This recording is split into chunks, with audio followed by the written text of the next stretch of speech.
The Halls of Ivy, starring Mr. and Mrs. Ronald Colman.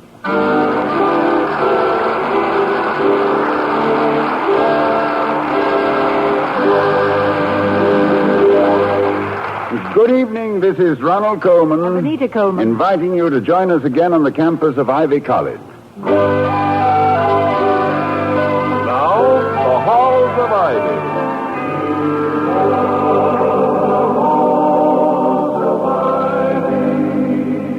That surround us here today. Welcome again to Ivy. Ivy College, that is, in the town of Ivy, USA. You know, many a man takes his wife a box of candy or a bunch of flowers on occasion, but the occasion is usually a birthday or an anniversary. It's a rare husband indeed who takes his wife a bunch of violets simply because it's spring and there are flowers for sale on the street corners, and he happens to be fond of her. But that's how it is with Dr. William Todhunter Hall, president of Ivy, as he enters his own front door at number 1 Faculty Row. Vicky, where are you? Your chicken has come home to roost. Now come home, chicken. Put your face down here if you'd like a small hen peck. There. Thank you, darling. And if I may take this occasion to make cynics of the comic strip artists, the wearier novelists, and domestic relation clinics, I would like to state that I, William T. Hall, being of sound mind, even after many years of marriage, do hereby depose and declare that I still love you very much, implementing this declaration with this bunch of violets. Why, Dottie, how lovely. They do not quite match your eyes, my dear, but we must be patient with nature. This is her busy season. Yeah. Would you put all that in writing if I get you about 12 sheets of paper? Oh, I love violets. And such a large bunch, too. Well, I was playing safe. I thought they might be the shrinking type. Is this a birthday? I mean, did you bring me violets to celebrate some occasion? Yes. What did I forget? Oh, don't chide yourself, my love. The only occasion I'm celebrating is our marriage. Yeah, but this isn't our wedding anniversary. I know that, but can't I celebrate it whenever I want to, just because I view the matter with pleasure? Well, did you have a good day? How did your conference with Mr. Wellman go?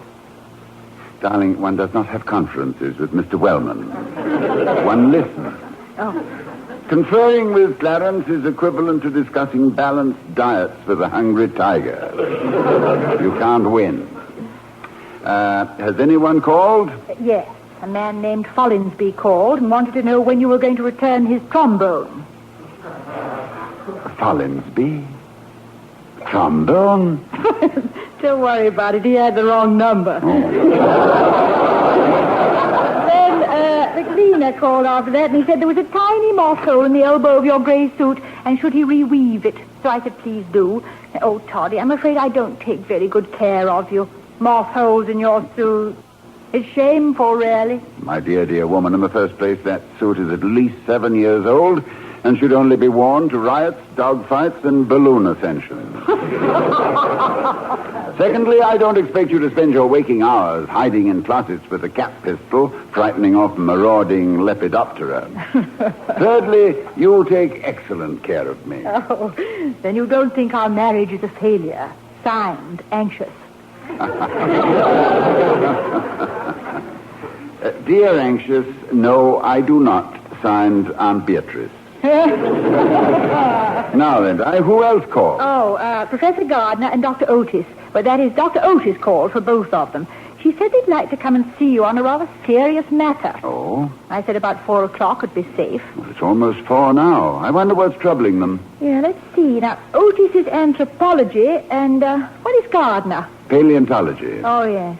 Study of geologic periods based mostly on fossils. And I wonder if they ever studied Mr. Wellman. Well, Mr. Wellman is a unique specimen, a modern fossil. He can take more time Louisa, to work out... I imagine that's Professor Gardner and Dr. Otis. You know them, of course, don't you, Vicky? Nicely. They're very nice, both of them. They're two of my favorite... good afternoon, Dr. Otis. Dr. Hall. Professor Gardner. Nice to see you. I think you've met my wife. Certainly have, Mrs. Hall. We apologize for breaking in on you like this, Dr. Hall. Oh, no. Anyway, my husband has a clause in his contract which says the president shall be available at all times to the more interesting and attractive members of the faculty. Do I understand that something serious is troubling you? Yes, Dr. Hall. We've got something on our conscience we'd like to unload and take whatever consequences we deserve. Well, this sounds as though it needs more privacy than you have with me present, so I'll go get my cat pistol and frighten some moths. Oh, no, please. Don't go, Mrs. Hall. The students value your help and advice so much, I don't see why the faculty can't benefit from it, too. Yes, please stay. Well, thank you. Well, now that we have a quorum, which of you is the spokesman for the delegation? You tell them, dear. Uh-oh. Dear? Yes, Mrs. Hall. We're married. Oh, Yes, we've been married 2 weeks. well, that's wonderful. Congratulations. Thank you. Thank you. But Dr. Hall, it's against the rules. We have violated the regulations. We're living in what you might call academic sin.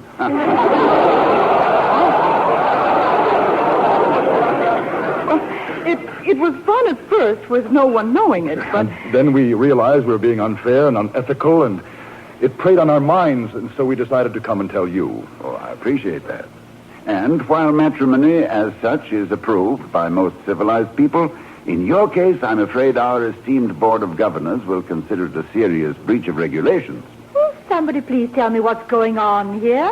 Who's the Board of Governors to tell people they can't get married? Tell them to go boil a buffalo. Ah, Victoria, my love, your righteous indignation is quite natural, and I share it. But, as with most regulations governing the operation of this college, however idiotic they may seem at first glance, the rule against intra-faculty marriages has a realistic basis. Yes, you see, Mrs. Hall, it's not that they're against marriage, but they oppose more than one member of a family being on the faculty at the same time. So getting married and keeping it a secret for 2 weeks is a pretty serious infraction. Oh, well, I think you came to the right place. This is the sort of thing my husband loves to find solutions to. He knows more answers than there are questions. Oh, I'm sure you will understand my wife's belief in my omnipotence. Many a man has become a success merely by trying to live up to his reputation, however hollow it might be. Well, your reputation may not be for omnipotence, Dr. Hall, but it certainly isn't hollow. As Emerson, I think, said, an institution is the lengthened shadow of one man. And you cast a pretty respectable shadow, Doctor. Oh, thank Although you. I realize that flattery will get us nowhere in this situation. Well, we're in a bad spot, and we thought you ought to know. Now, look, maybe I'm not very bright, but why was such a silly rule as this ever passed? It's a matter of economic status, my love. Each faculty salary is adjusted with surgical precision to the rank of the individual.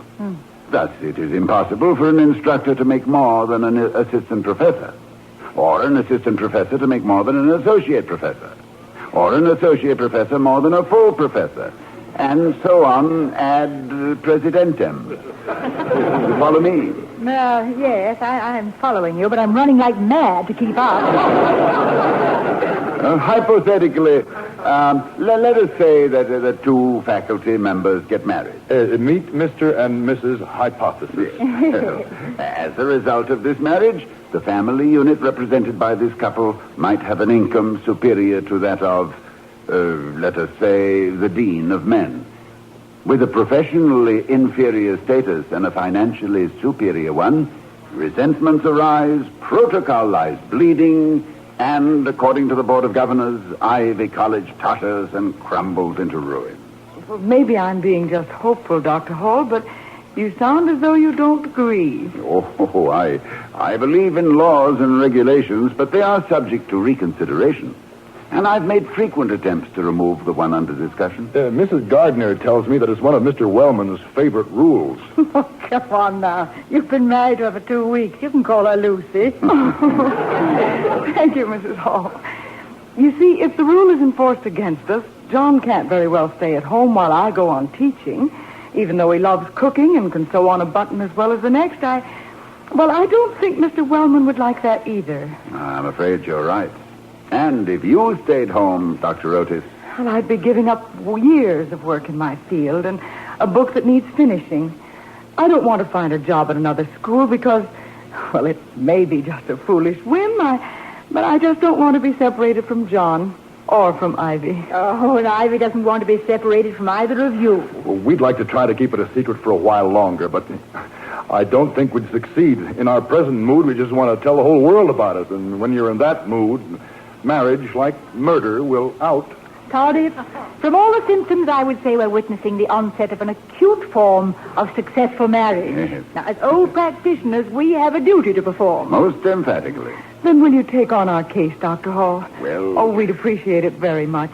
Having deceived you for a couple of weeks, we don't come into court with very clean hands, but we have great faith in the judge. Well, I'll do my best to act off the record in the case of Wellman versus Cupid. Oh, thank you, Very Dr. kind Hall. of you, Dr. Hall. However, I must warn you that never has that young miscreant with a bow and arrow had a more flint-hearted target. But don't give up hope. As Shakespeare almost said, this bud of love by Wellman's ripening breath may prove a beauteous flower when next we meet. As we return to the halls of Ivy, we find Dr. Hall and his wife Victoria at breakfast the next morning. Another piece of toast, Toddy? Marmalade on your eggs or just cream and sugar? Yes. Thank you. Won't you try one of these boiled curriculums? They're matriculated in deep fat and served as chopped umbrella handles. No, thank you, dear. I don't believe I... chopped what? Umbrella handles. We're all out of peanut brittle. Peanut... umbrella... Oh, I'm sorry, Vicky. Take me gently by the hand and lead me back to the conversational crossroads where we lost each other. Oh, well, it's all right, darling. It's nice to know you're here physically, even if mentally you're having breakfast somewhere else. I admit to being absent without leave, but it wasn't for breakfast. I was thinking of Professor and Mrs. Gardner. And what is Ivy's own Beatrice Fairfax going to do about them? I have sent for Mr. Wellman. Oh, it's very saucy, I feel. A mere president of a college sending for a chairman of the board of governors. Why, it's like a used car dealer sending for General Motors. Well, darling, Mr. Wellman is not, to coin a phrase, unsendable for. After all, he's only the chairman of the board of governors. And, by one definition, a governor is a mechanical attachment for controlling speed. Thus, Mr. Wellman is a device for retarding the advancement of whatever he may be mechanically attached to. Therefore... Seems to be attached to the doorbell right now. Yes. Never mind the state. I know my own way in. Dr. Hall, I received a message that you wish to see me. I'm not in the habit of being summoned, you know. We shall all be summoned one of these days. Good morning. Will you have a cup of coffee? No, thank you. Good morning. And I shall be ready, Mrs. Hall. When I'm summoned, I mean. Well, Dr. Hall? Oh, I hope I shall be ready, too, Mr. Hall. Yes, indeed. Well, anyway, it must be something very urgent for you to send for me for. That is, otherwise, why would you? Well, Mr. Wellman, I wanted to consult you on a rather delicate matter.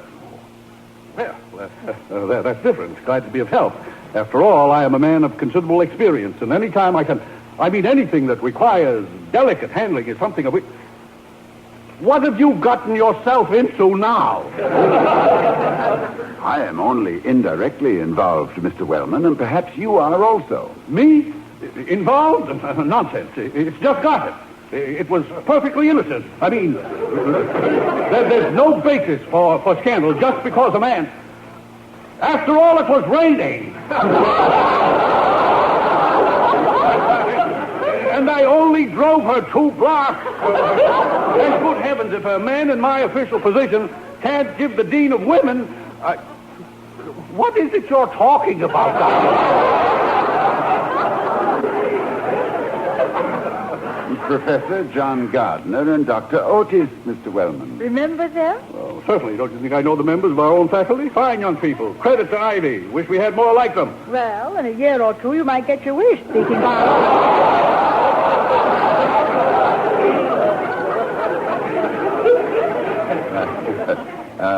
You'll be pleased to hear that they're married, Mr. Wellman. Well, yes, of course. Like to hear about such things. Nothing like marriage to bring people together, I always say. Wait a minute. 2 of our faculty members married to each other? Yes, they confided in us yesterday. They seem to be very happy, but you don't, Mr. Wellman. Of course I'm not happy. Well, they can't do this. It's against the law, the regulations of this college. It's distinctly stated. Stated quite plainly. 2 members of a faculty family cannot be gainfully employed. Dr. Hall, I shall demand this marriage be annulled. Or something. Well, I think the or something is to be preferred to annulment, Mr. Wellman. Our bylaws are well established, but matrimony is a much older institution. However, Mr. and Mrs. Gardner are valuable members of the faculty. Don't you think that in view of the circumstances, the ruling of the board should be set aside? Impossible. It's the policy of our cornerstone. The cornerstone of the very foundations of our... This ruling was formulated, Dr. Hall, in order that... And for anyone to suggest that we throw away our rule book just to accommodate a couple of newlyweds is simply... No, Dr. Hall, no.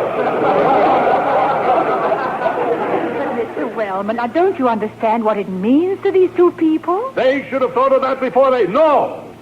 Why, to defy this ruling is flying in the teeth of Providence. And before you know it, some faculty family might have a combined income of maybe more than the member of the board, for example. Well, considering the present state of teachers' salaries, Mr. Wellman, it's not likely to happen in the foreseeable future. I assure you, as president of this college, I am frequently embarrassed when I check our salary list. Yeah, the head of a department makes less money per annum than a second-rate prize fighter or a minor league shortstop. Yes. Sometimes seems that earning is a matter of getting the L out of learning.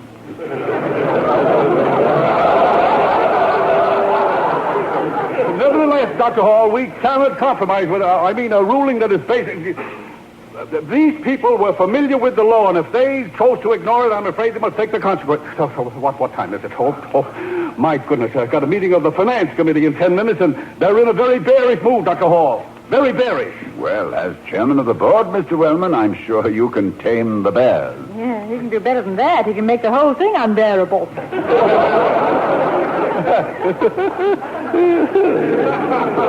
Unbearable. Yeah, that's very good, Mrs. Hall. Wait a minute. What did you mean I can make things unbearable? Was that a disparaging remark? Oh, no, just animal spirits, Mr. Wellman. Oh, yes, I see. Animal spirits. Bears.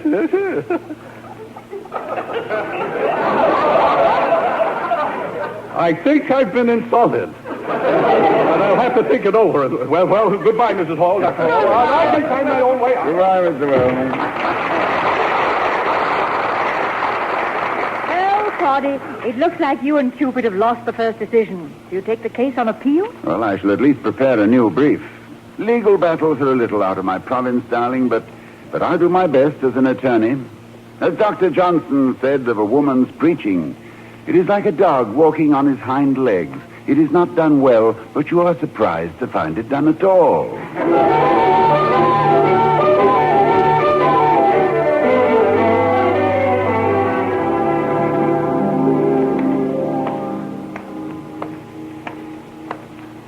Dr. Hall? Oh, Dr. Hall? Oh, why, Dr. Otis? How are you?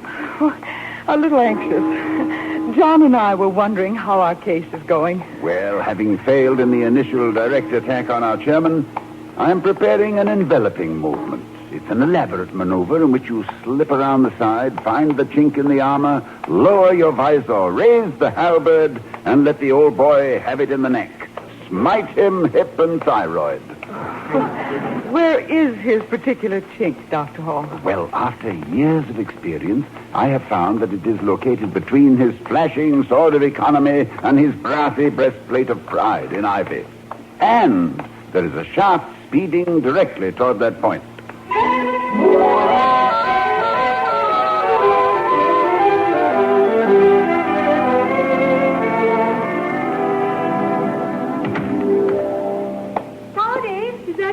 Yes, dear. The Lord High Executioner and Protector of the Realm awaits your presence in the living room. Clarence? Yeah. I didn't expect such quick results. What's his mood? Well, I'm not sure, but you better get ready to talk turkey. I'll match him drumstick for drumstick. I'll just hang around. Maybe I can pick up enough flying feathers for a new duster.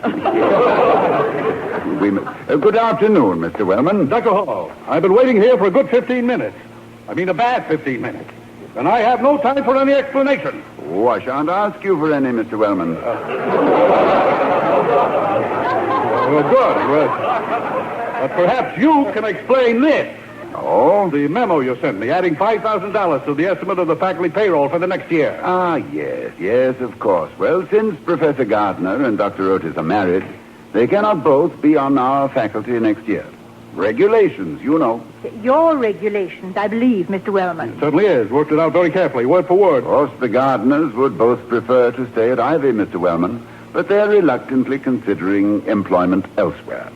So, I've made some preliminary investigations for teachers to take their place. Oh, good, that's fine. You will agree, I'm sure, that upholding the principle of your own regulation should be well worth the extra $5,000 it will cost for immediate replacement. You mean to say, Darren Stan, that... are you trying to tell me that we have to pay an extra $5,000? Well, if that's how it is, that's how it is. All right, pay the extra $5,000. After all, the principle of the thing is what counts. You're absolutely right, Mr. Wellman. Thank you. But it's too bad Ivy has to lose the prestige of publishing the 2 books Professor Gardner and Dr. Otis are preparing. Books? What books? Why didn't somebody tell me about this? Why am I so ignorant of these matters? Publication of a book by an Ivy professor is very important. Oh, yes, and it would have been nice to publish them under the imprimatur of the Ivy University Press. Ah, well, Ivy's loss is some other college's gain, and I don't suppose it matters too much who publishes a work, as long as it's a contribution to learning. It most certainly does. I also understand that Bradford College is anxious to add Gardner and Otis to the basketball and track trophies they took from us last year. Never. I won't allow it. Do you hear me? Leaving Ivy. Why? Can you give me one good reason, Dr. Hall? Why, Mr. Wellman, you know the rule on faculty marriages. Dr. Hall. Yes, Mr. Wellman? I shall expect you to support me at the next meeting of the board when I move that we strike this regulation from the book. Oh, well, I don't know, Mr. Wellman. Let's not be too hasty now. You spent a great deal of time and thought in formulating the rule, and to discard it without due consideration would be... Due consideration, my grandmother. The ruling is ridiculous. After all, a man can change his mind, can't he? You know the old saying, foolish consistency is the something or other. A foolish consistency is the hobgoblin of little minds. Oh, I wouldn't say that about Mr. Wellman, dear. I think it would be better to say that circumstances alter cases. Oh, thank you, Mrs. Hall. However, if you think it wise to repeal the regulation, Mr. Wellman, you may count on my support. Wise, Dr. Hall? Lose 2 books, Ivy publications, just because of a silly bylaw? I'll call a meeting, send out letters, call people. Tote that barge, lift that bell. Absolutely. Goodbye, Dr. Hall. Goodbye, Mr. Wellman. Old man Wellman, he just keeps rolling along. Well, it seems we've just destroyed one of the foundations of this college. You know, Mr. Wellman is now completely convinced that if you hadn't been so stubborn, that rule would have been repealed long ago. I know. I am the hidden catalyst in the chemistry of Clarence Wellman. Well, there's one nice thing about being a capitalist. They always have money. I said catalysts, my darling, not capitalists. You know, I thought a catalyst was a cowboy. Well, as long as you think so, I'll start rounding up the gardeners and tell them the good news. Oh, yes, do, Toddy, and bring them here. I want them to know that it wasn't Cupid who did it after all, but you. Yes, Vicky, with my administrative bow and arrow, I shot Sparrow Wellman. Well, it just goes to show, doesn't it, that everything turns out for the best if you know the right people. Oh, my darling, that's a very cynical attitude. Although I must say that some of my favorite characters were cynics, as Duke Gerald of Tuscany said to Martin of Portugal, "The meek shall inherit the earth, but only when the bold pass on." For it is the strong and the determined who administer this world's affairs, mostly for gold and glory. But should by mere accident a trifle of good accrue to their stewardship, they become history's darlings and are hailed as lovers of mankind.